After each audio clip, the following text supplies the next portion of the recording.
Yeah. I hear you now. Okay.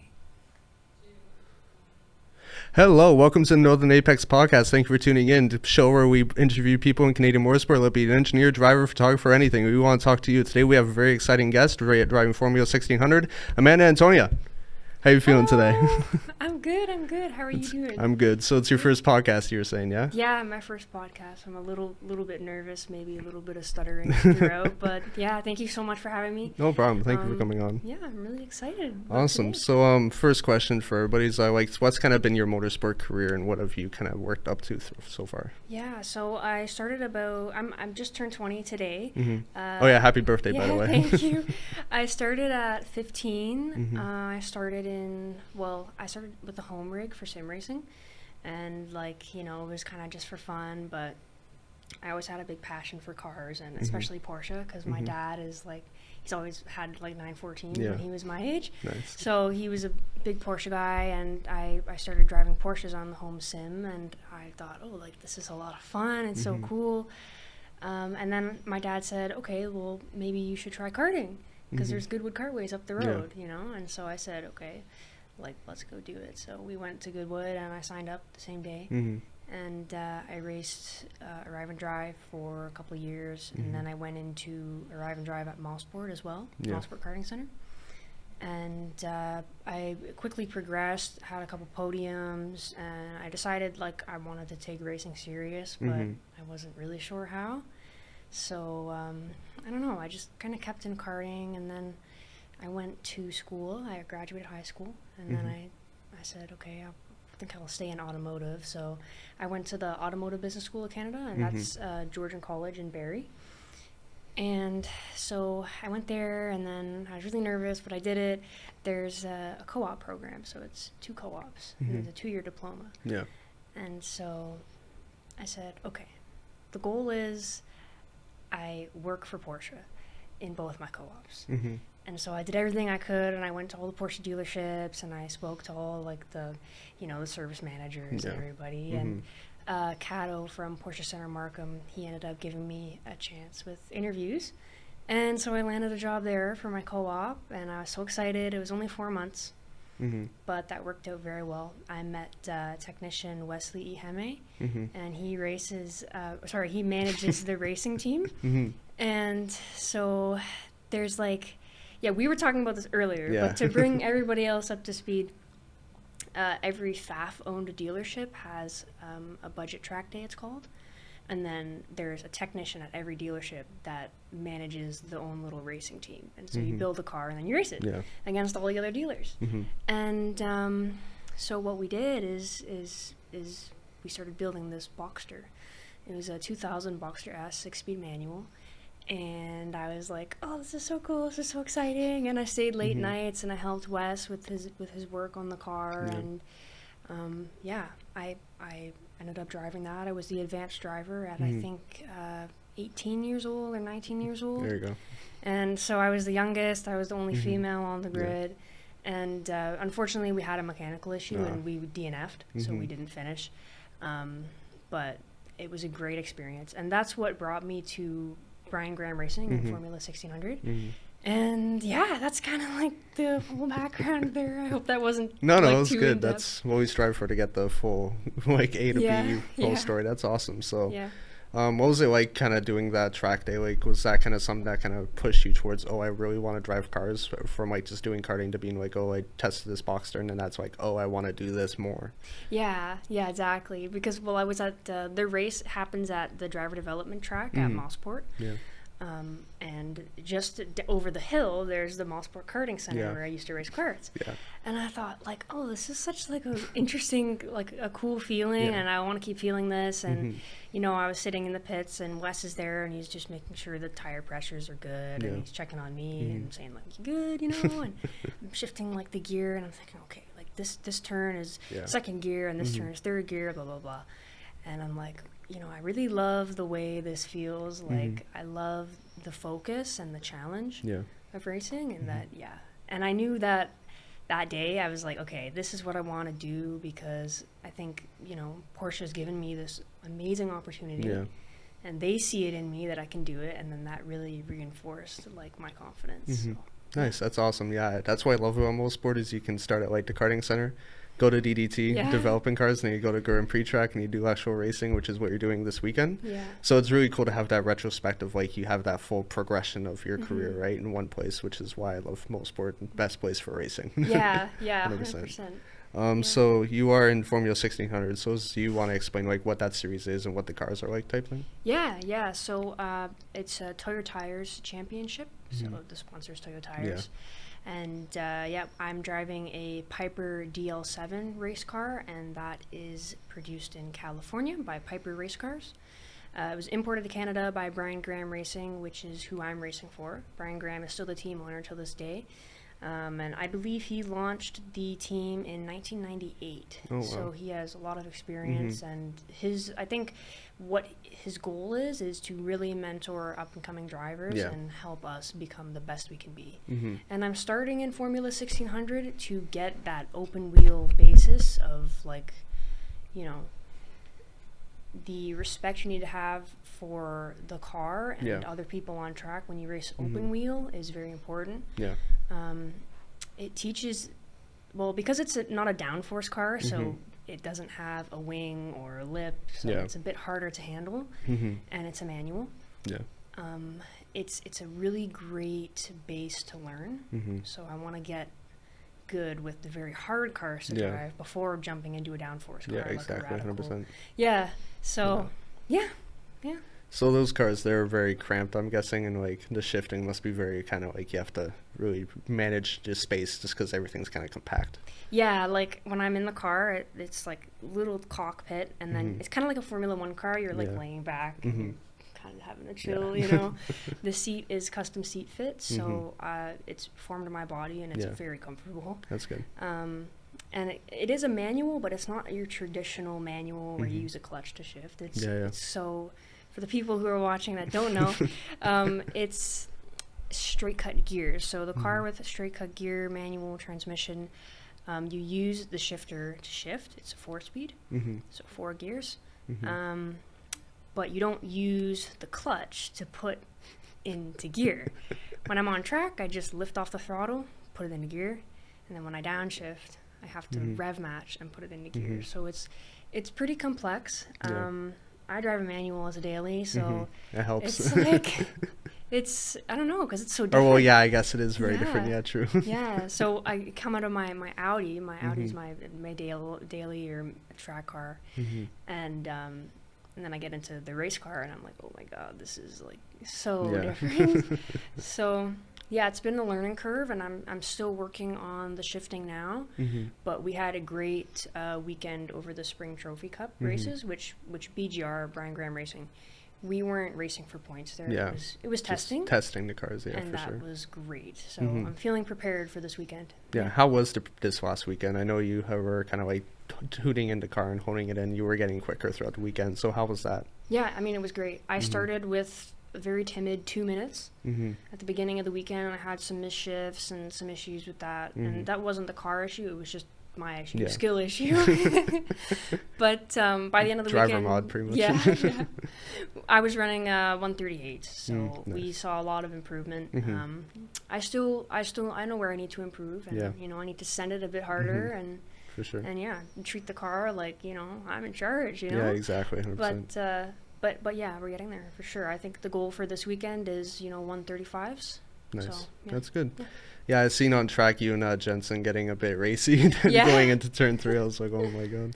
No, it's have you guys been able to kind of like work off each other of like advice and kind of support each other in that way? Yeah, we actually, before we even got our seat fitting done for the cars, him and I were racing at Hip Motorsports together.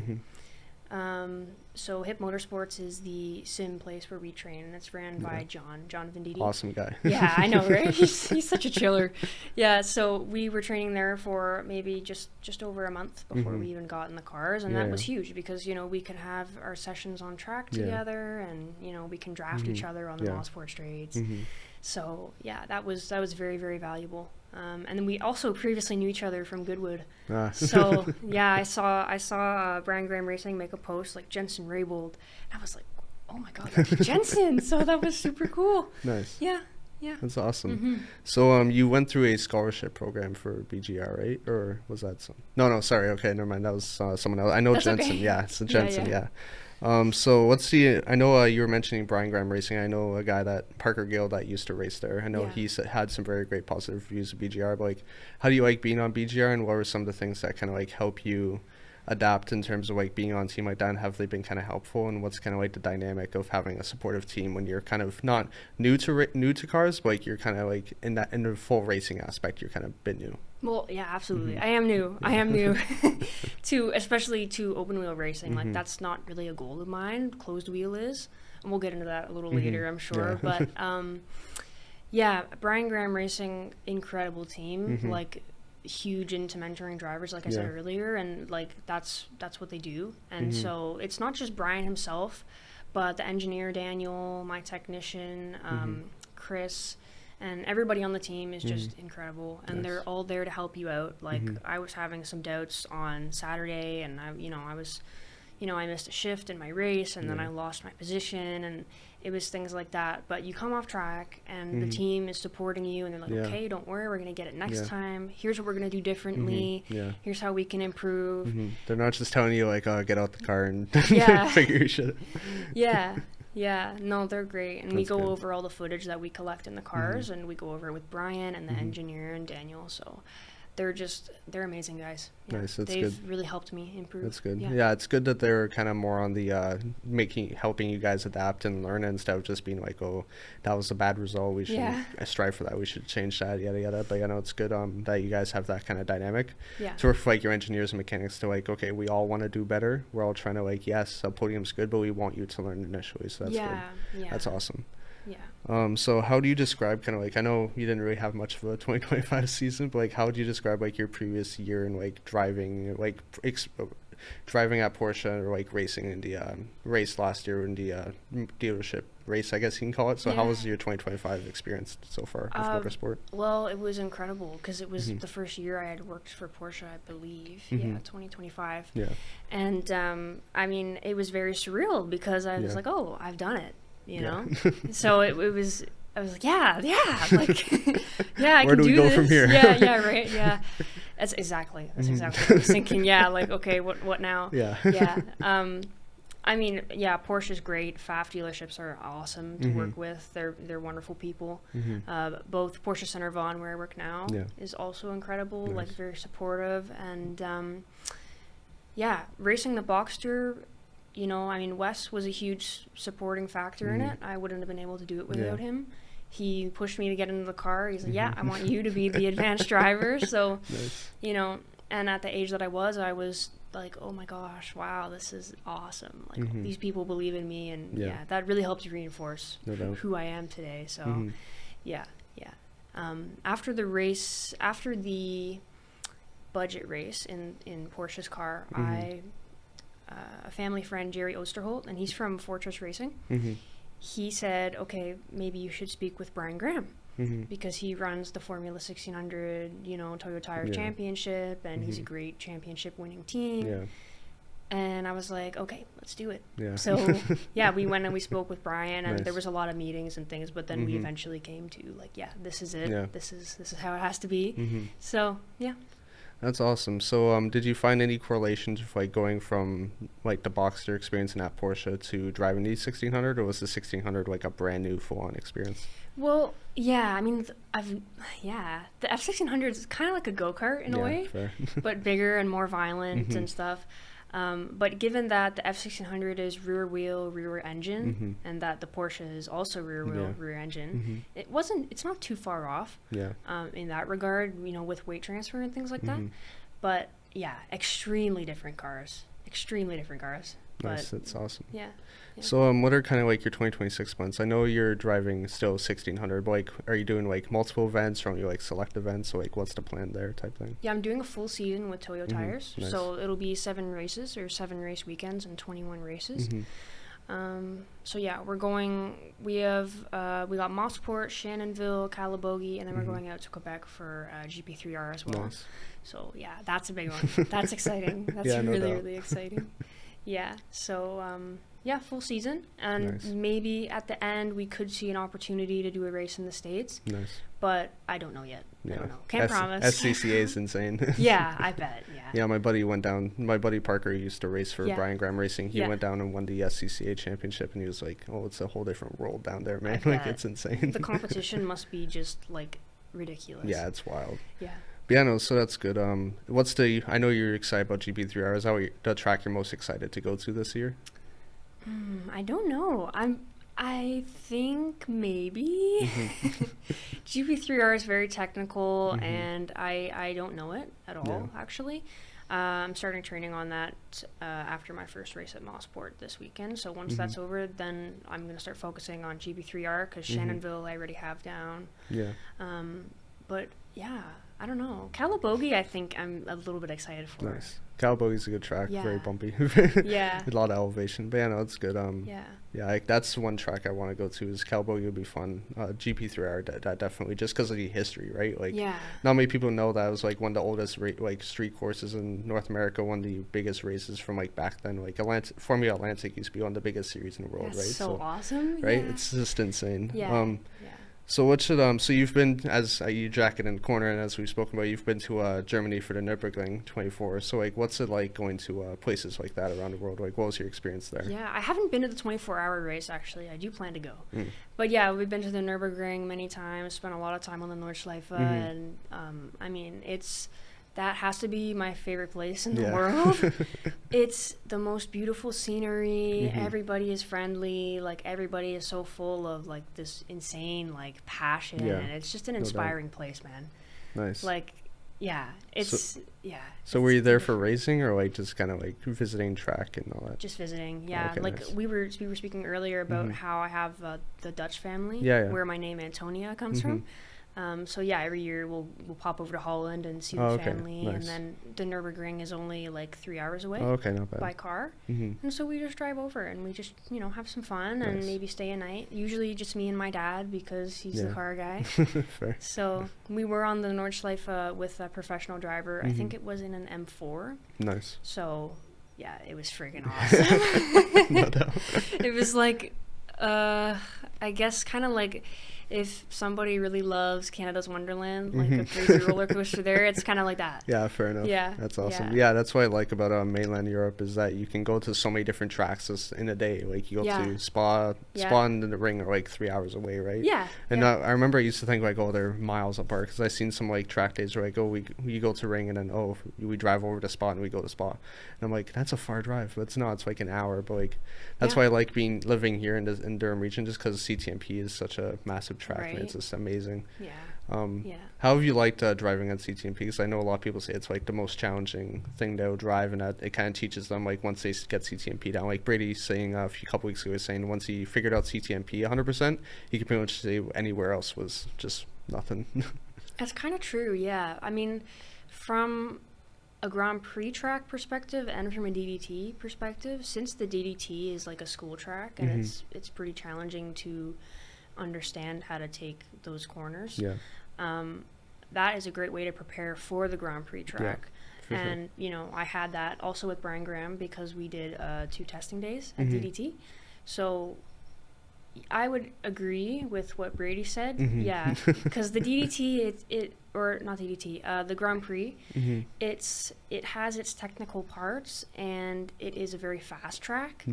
So yeah, it kind of prepares you, and it's a great place to learn the car. Yeah, for sure, 100%. Like, yeah, I mean, having that F1600 on there, and it's like the engine's right behind me, and it's screaming at the top of its lungs. Yeah, it's like, it gets you used to things very quickly. What's your So you did race at CTMP this weekend. So like, what's your favorite part of the track? Like, I know everyone has their favorite like sector area. Like, what's your favorite around there? Ooh, I'm trying to think. I think. Ooh, I don't know. I kind of like turn 8, 9, 10 because, like, the shifting is a lot of fun. Yeah. Yeah, but also turn 5 is pretty cool. Also a lot of shifting there. Yeah. We go like 4, 3, 2. It depends like on the weather and stuff, but I don't know. Maybe I would say, yeah, 8, 9, 10 for Nice. me. Yeah, that's a rare choice. A lot of people will say the S's are like yeah. Not many people like S's, but like that's good. It is a fun technical area, and like there's a lot more space on the Grand Prix track than you initially think. Yeah. Like even walking it, you don't realize how much the elevation changes, how much like diversity you have, and how like it's kind of going into 8, 9, 10. So like it's not blind, but it's not exactly like you can see everything. Like that ridge going up Mario Andretti is just like you're like, where do I brake? Where do I brake? Oh, there's a corner here. yeah. So yeah, it's pretty insane. Yeah. Have you been on before? Have you driven it? No, I do a lot of CTMP on the sim. Yeah. For stuff like that, but yeah, no, I haven't been on it yet. I do want to hopefully this year with the team I'm with racing this year. So hopefully awesome. It will get there, but it'll probably be more like at Shannonville, Calbogie this year. But CTMP one day, hopefully that's once I get a podium there, I could be happy. Right on. Yeah. What's your favorite turns or touring? What turn at Mosport? Yeah. Probably, honestly, 3 looks pretty fun. But like 2, it's just like, I don't know. I like how scary in a way turn 2 is. Like you could be like, oh, this is gonna be boring, but as soon as you get turn 2, you're like, oh, like it wakes you up a lot. It's so blind. Like you come over, or before you come over the hill, it's like you don't know what's gonna be over the hill. Yeah, exactly. And turn 1, I would say for me, that's something I got to work on. Like I'm scared of turn 1 because you know, for F1600 you can be kind of like full throttle through there. Yeah. And it's scary, man. I think that's a lot of people though. Like a lot of people in the law series will be like, "Oh, you gotta slow down a lot for turn 1," when you really like don't. It's just it's the fear factor, right? Because you think you're like, "Oh, I don't have that much space. So there's not that much like diversity in that corner to like make a mistake." But you can wash out a bit. Ever since they changed it up, like back when it was just grass, they're like, "Yeah, you don't really want to send it fully through there." But like it is a bit daunting, but it's not terrible. Honestly, like favorite corner probably like 3 or 5. Like you said, 5 is pretty sick. I like that hairpin is insane. How like you drive up and you're going like, oh, it's another curve, but then it's almost like a 90-degree on like 5B. So it's like you have to kind of diversify your turning. Yeah. But that Mario Andretti straightaway is just, you can't go wrong. Right? Yeah, like it's so much fun. It's so much fun. Through turn 5, if you enter correctly, you just treat the whole turn 5 like AB as like one big nice foul swoop. Yeah. Like that. It is pretty interesting how like you can make it. Like I've seen Brady when he was driving the Radical, like he makes it just look like a full normal hairpin when like you look at the actual like layout and you're like, oh, it's not. It's cool how you have to like can manage to do that.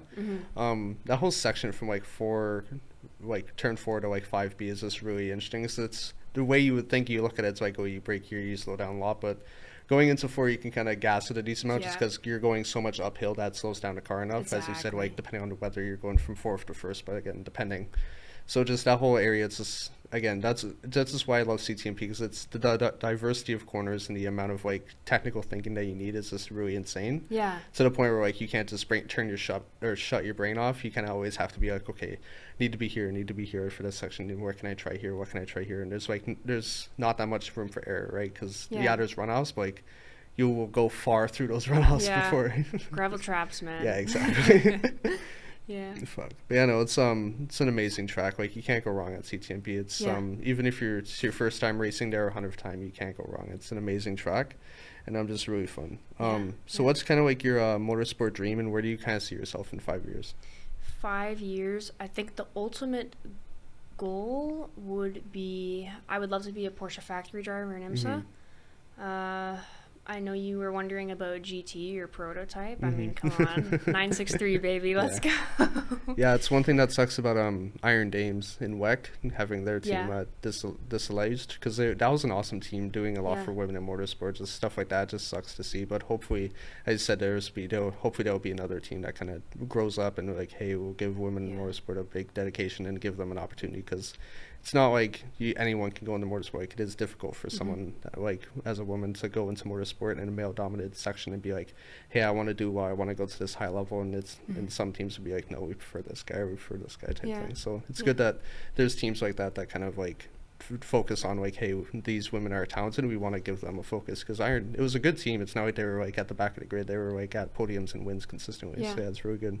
Yeah, absolutely. I followed them actually for a while. I love that, Nice. It's good to see. It is hard, exactly, to get into these things. That's why you kind of just gotta full send stuff. I find if you don't, then you'll never do it. So you just gotta just keep knocking on the door. Yeah, exactly. At some point they'll open. Yeah. Yeah, no, it's good. So in 5 years, where do you kind of see the like your career kind of going in that aspect? Like, where do you kind of want to be at that point?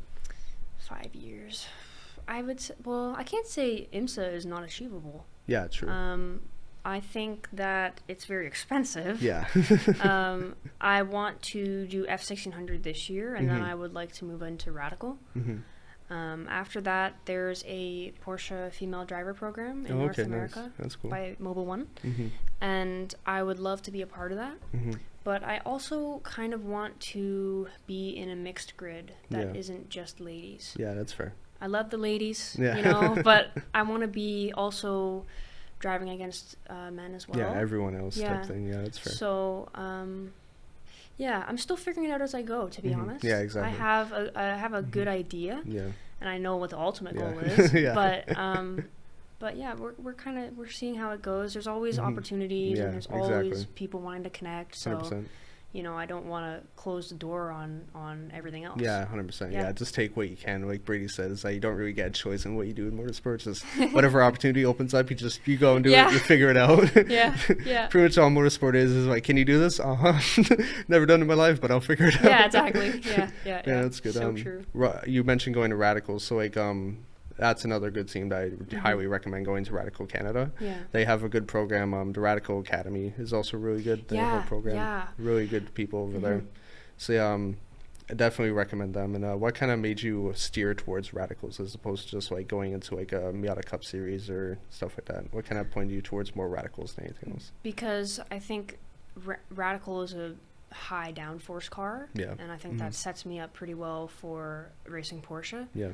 Whether that's, Carrera Cup or, GT3 or Prototype, for example. But I think having the F1600 zero downforce basis and then going up to a downforce car, there's always very good outcomes with that. So, yeah. That's good. Yeah, as I said, highly recommend them. Robert over there at Radical Canada. He's great. Yeah, he's awesome. Yeah. Always willing to help out, give as much opportunity as possible. Yeah. And it's like Radicals you would think are like one of the more it's everything in motorsports expensive, but like in terms of Radicals, it's actually not that bad. Not as bad as people would think, honestly. So like it's affordable as opposed to what other stuff is. Like you do some GT stuff here in Canada, and you're like, oh my god, what is this? What is affordable in motorsport? Yeah, I need to know what defines affordable to you. Not $1 million a weekend. A weekend. Not costing you $20 per second on track. Yeah, $20 per second.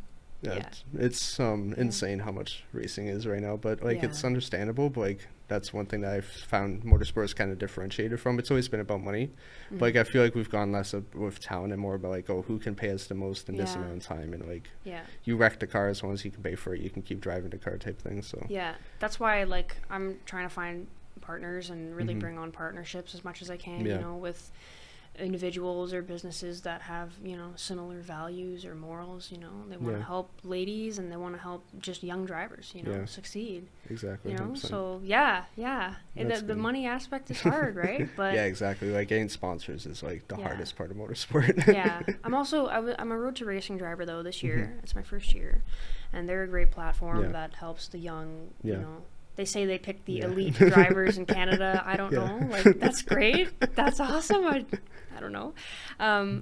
But yeah, they say they pick the elite drivers, and then they help us, and they give us a donation page, and people can donate, and they bring us out to events and networking and meeting big industry professionals and things like that. So I'm hoping we can get some good things out of that. But yeah, really just like to the opportunities thing we were talking about, as all the opportunities, like let's just jump on it, let's go for it. So you mentioned R2Rs, like Road to Racing. So how does that work type things? I know I've heard of them. I've just never known like how they work as a company type thing. So I submitted an application, which Wes actually helped me with. Nice. So that was really kind of him. I submitted an application. They got in touch. Neil from Road to Racing. He, I guess he's the president. I believe. Yeah. I'm not sure of the title, but he's the president. And so he contacted me and said, we'll give us some time because we kind of, we're not really selecting drivers anymore actually. And I said, oops. And And he's like, give us some time. And so he got back to me. He said, all right, let's do it. And Nice. so yeah, they took me on, and that was great. You know, I was very happy. Yeah. And then they provide a donation platform called Zephy for drivers, and then people can just access it, and then they can donate. They get a charitable tax receipt in return. And there's other ways as well. You know, e-transfer, wire transfer, things like that. And so that, and they help kind of build a network for drivers. So they were doing, one driver was selected already. I don't know who it was, hasn't been disclosed. But they do every year like a special event for a driver, and they bring a driver out to an F1 race, and they get them, I think, in the pits or the paddock with a team. That's and cool. Yeah, I think it's with Mercedes this year. So wow. yeah. That's pretty sick. Yeah, so congratulations to that driver. That's awesome.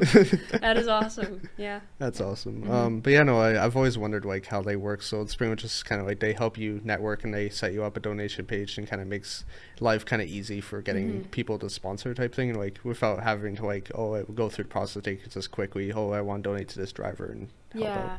Yeah, like on their website, you can go to the drivers page, and then it shows all the different drivers that they I guess you can say sponsor. Yeah. But yeah, it's great. It's really, really great. Nice. It's good. It's good to have companies like that are like dedicated to helping out younger drivers, because as I said, motorsports is expensive, and it's good for companies like that to be like, let's try to take the burden off of you and might make it a bit simpler. So yeah, it's really good. Yeah, absolutely. So what made you want to work at Porsche specifically, and like what's kind of like your job there? Because I know you work at a Porsche Vaughan, so what's kind of like your title there? I'm a rental advisor at Porsche Center Vaughan. So I do a lot of paperwork, a lot of Excel spreadsheets. I'm also a valet driver, so nice. I've done professional driving for Porsche Center Markham and Porsche Center Vaughan now.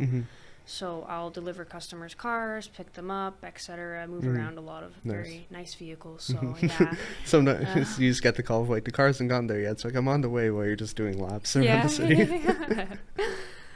Yeah, I have a lot of fun. You know, of course, you know, at the speed limit. There's some great cars that come in. You get manuals, and you get race cars that are road legal, like a GT3 RS, for example. So it's a great experience. And I get to meet the most awesome people, like awesome customers I've had. So yeah. Nice, and what made me want to get into it? Like we touched on a little bit earlier, I had, kind of growing up, my dad was teaching me how to work on cars, change a tire, and, you know, adjust tire pressures and oil changes, things like that. My dad always had this love for Porsche, and like I said, he was rebuilding 914s and around my age, in his mid-20s. Nice.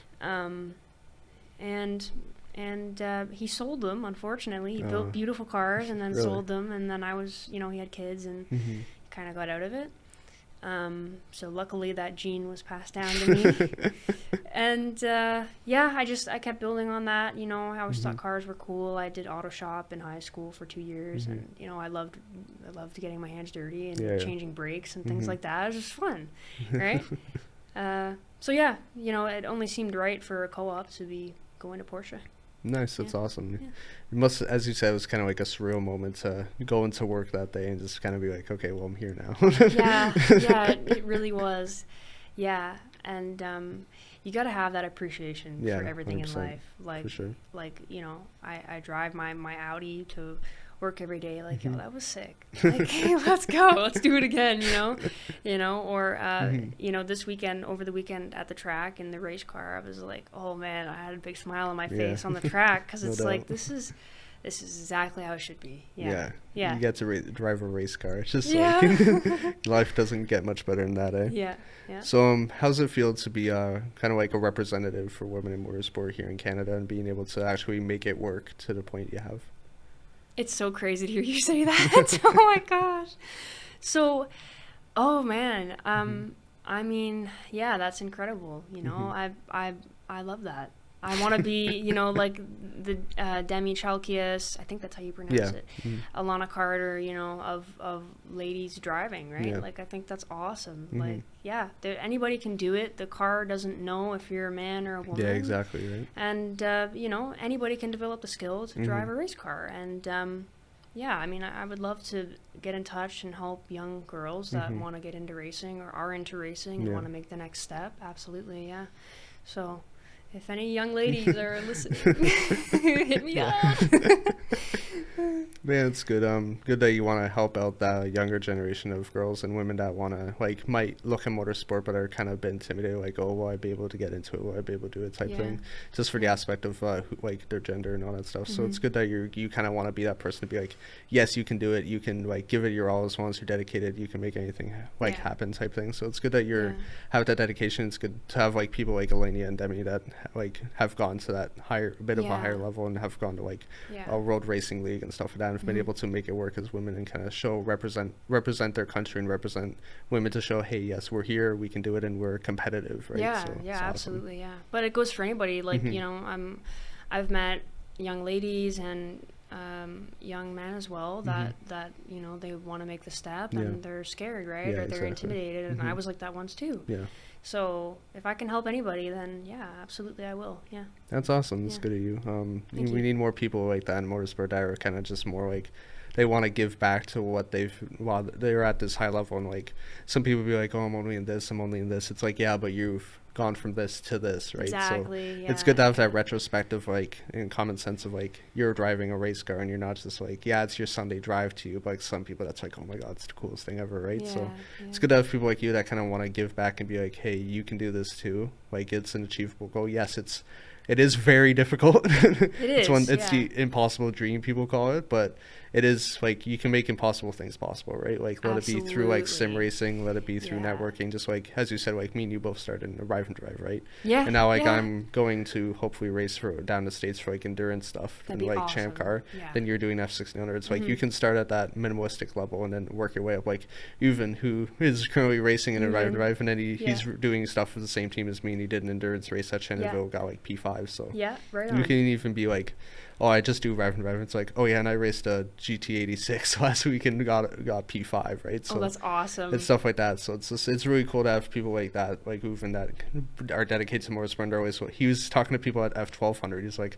oh yeah, they do Ride and Drive programs. I'm like, go check that out. I'm like, yeah, that's sick, dude. Yeah, you can pull up and just get in the car and go. You know, it's awesome. And I find with a lot of people, when it comes to big dreams, like such as being a race car driver or you know, anything like that, being a professional athlete, like, they say, oh, it's impossible. Well, nothing's impossible. Yeah, exactly. It's you just got to be dedicated for it. Yeah, it's only impossible if you tell yourself it's impossible. Yeah, exactly, right. Anything is possible. Yeah.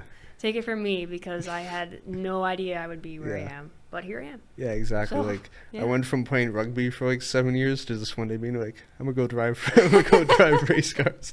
Then I just got into Ride and Drive. Went from that to a club through a scholarship program, and then went from that and then talking to Fawn for motorsports and cars and all that stuff. So it's just, you never know where life can take you type thing. You just gotta, especially in motorsport, anything can open up, and as long as you kind of like, you get in contact with people, you network, you work your way through, you're dedicated for it, and you can make it happen, right? Yeah, absolutely. Yeah.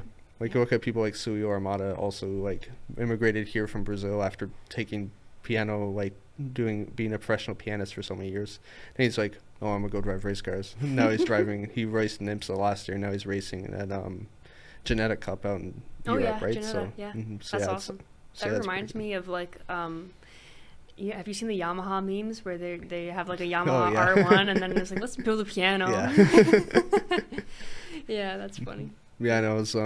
It's really good to have a lot of Canadian representation. Like, you being in F1600 is awesome. Like, especially if you go down to the States, it's good to have that Canadian representation in the SCCA. Like, yeah, there is decent people that, like, people from States come here and people from here that go there. But, like, it's always good to have a representation of like a Canadian flag on grid, and like anywhere to point, like, you could be in last or first. It's still like awesome to, like, we have people going there, right on. Yeah. So so we have what I call a lightning round. Even though I'm ready. I'm ready. You can take as long as you want on questions. I call it lightning round, but it's kind of just adds to the conversation. So you don't have to be quick with it. You can add stuff to it. You can talk about it. It's all good. Okay, so first is favorite racetrack in the world? Nürburgring, Nordschleife. Yeah, I think that was an obvious one. What do you like the most about the ring? The ring? Yeah. Like, what makes you kind of say it's like, oh, it's my favorite? It's beautiful. The history is incredible. The people are very passionate, very kind. it's technical. It's not an easy track to drive. Yeah. It's not an easy track to learn. Yeah. And I really respect people that get out there and drive it, and people that drive it very well as well. Yeah, like Steve Brown and Misha and all them. Misha, yeah, Misha. Yeah. Oh my God, yeah, I want to get on his level. Yeah, exactly. Misha's like wild. Yeah. He drives it just so casually, just and then you have his passengers there just like terrified. Yeah, it's right? awesome. Yeah. So what's your favorite race series in the world, like overall? My race series, probably IMSA. I used to watch Formula One, but not really anymore. Fair. No offense. I know you got the shirt on and stuff. No, I watch more IMSA and WEC too. It's fine. Yeah. IMSA, WEC. Yeah. Anything GT and prototype. Yeah, Multi-class racing is best in the world. It is. Who's your motorsport hero? Or someone you look up to? I was thinking about this question earlier, and I'm like, I can't really say motorsport hero. I don't know. I have a lot of mentors that I kind of look up to. Demi Chalkias, I think that's how you say it. Sorry, sure, Demi, if I pronounced that wrong. I'm so sorry. Alana Carter, both of those ladies have been big inspirations to me, and they've helped me get into this as well.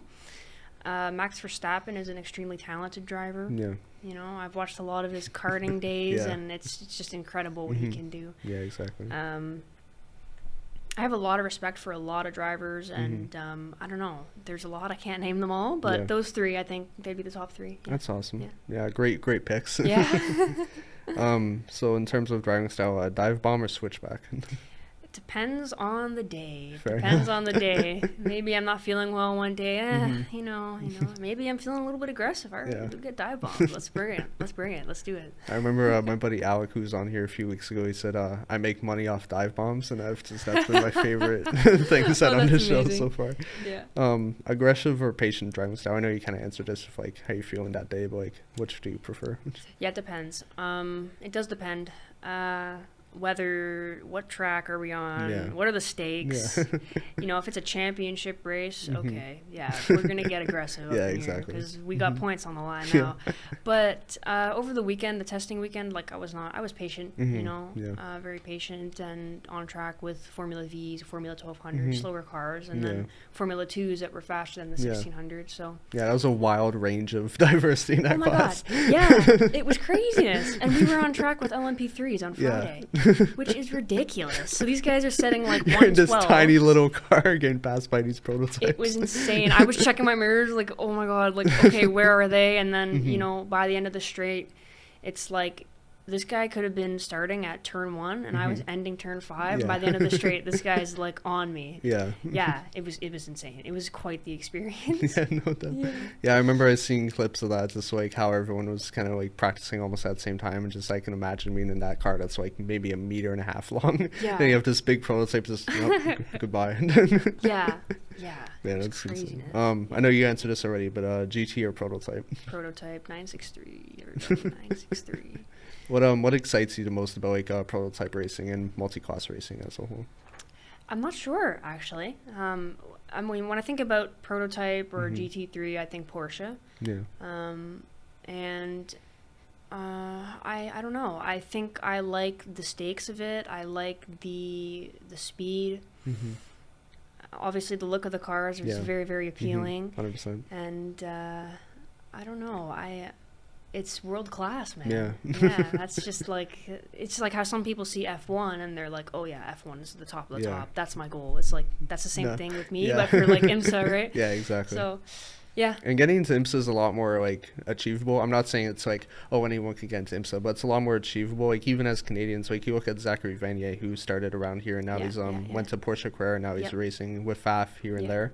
Not full time, but he's racing there. He's racing GT America also. So it's like, it's achievable for like as long as you're dedicated, good at what you do, and you can work your way up, like do VP like you look at Samantha Tan, who like went to GT World Challenge and then went over to IMSA doing VP. Now she's in Michelin Pilot. So it's just, there's ways of getting into it for sure. Like sports car racing, there's a lot of opportunity. I think more so than maybe not Formula racing, but Formula One. Yes, there's more opportunity in sports car racing, I think.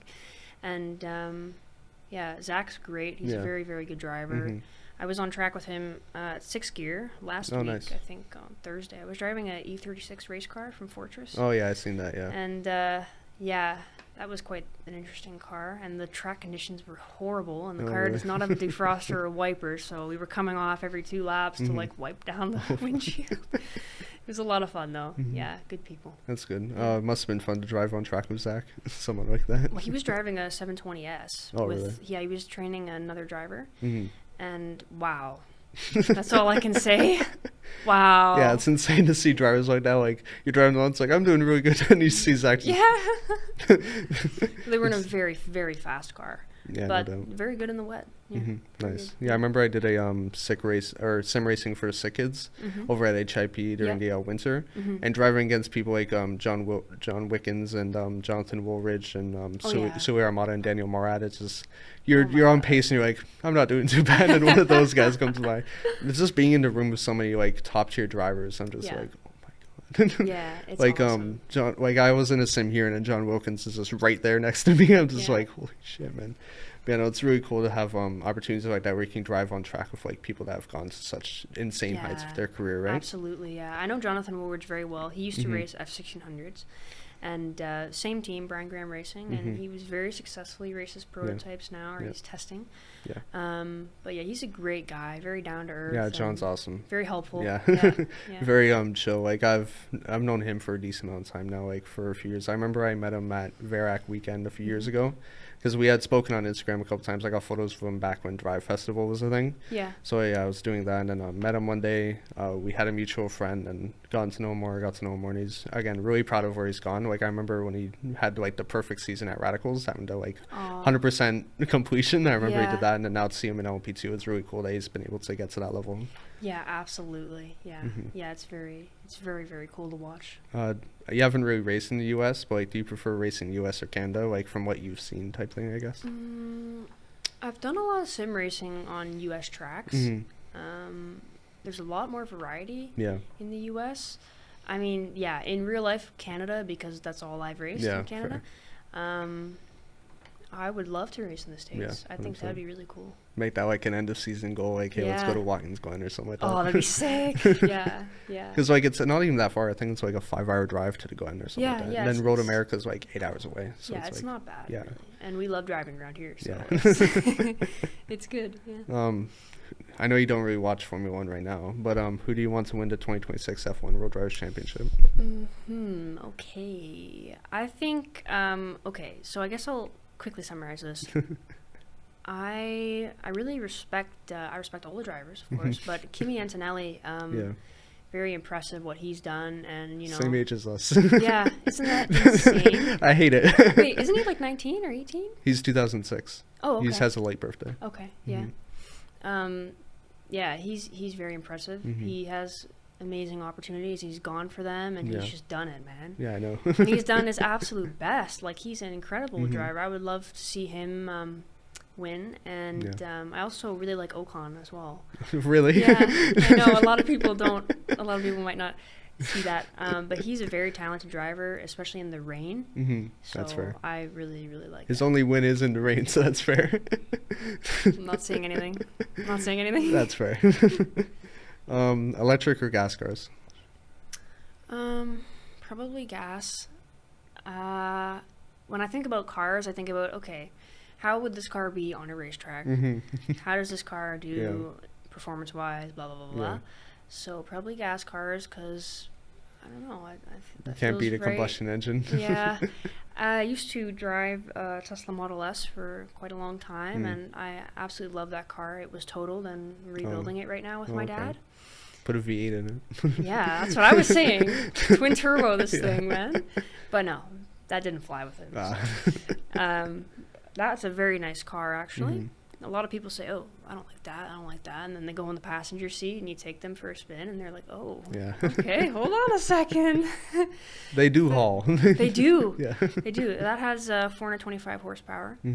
And my Audi makes 220 stock. With the tune it has, stage 1, it does about 280.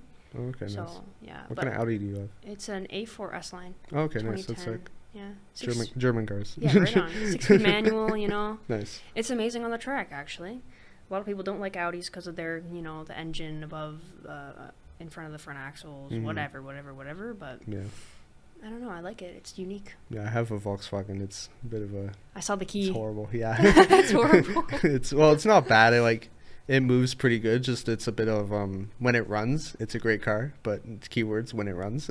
That's very true. It doesn't like to run very much. Yeah, I have a up-badged Volkswagen, if you will. So you know, 4 rings, man. Water pumps going out everywhere. Yeah, you know? fair. Yeah, I remember 5 days after buying my GTI, the head gasket blew up. Oh my gosh. That was a fun week of, I have a new car. Oh no, I don't.